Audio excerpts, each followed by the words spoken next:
ধর্মনগরে Facebook পোস্টের অভিযোগে অবসরপ্রাপ্ত শিক্ষক গ্রেফতার।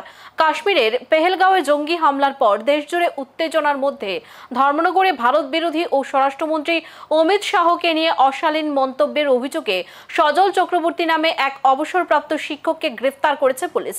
তার বিরুদ্ধে ভারতীয় ন্যায় সংহিতার 196/352/353 ধারায় মামলা হয়েছে। ধর্মনগর থানার ওসি স্মৃতিকান্ত বর্ধন জানান, অভিযোগের ভিত্তিতে অভিযুক্তকে বাড়ি থেকে গ্রেফতার করা হয়েছে এবং জিজ্ঞাসাবাদ চলছে।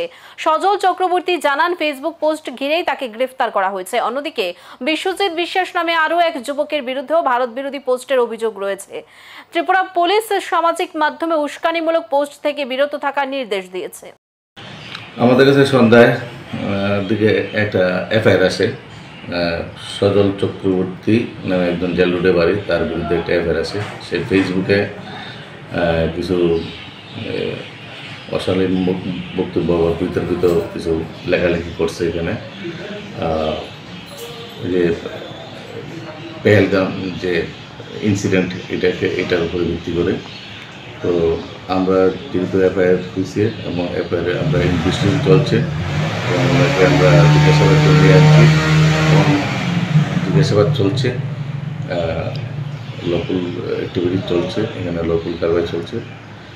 আমরা দেখছি ইনভেস্টিগেশন তার মধ্যে আর কি পাওয়া যায় এভিডেন্স। পোস্ট বলে তো আমার নামে কমপ্লেন করছে। আপনার নাম কি? আমার নাম সজল চক্রবর্তী। কোথাকার আপনার বাসিন্দা? বাসে আমি জেলরোডের বাসিন্দা। জেলরোড কোন জায়গায়?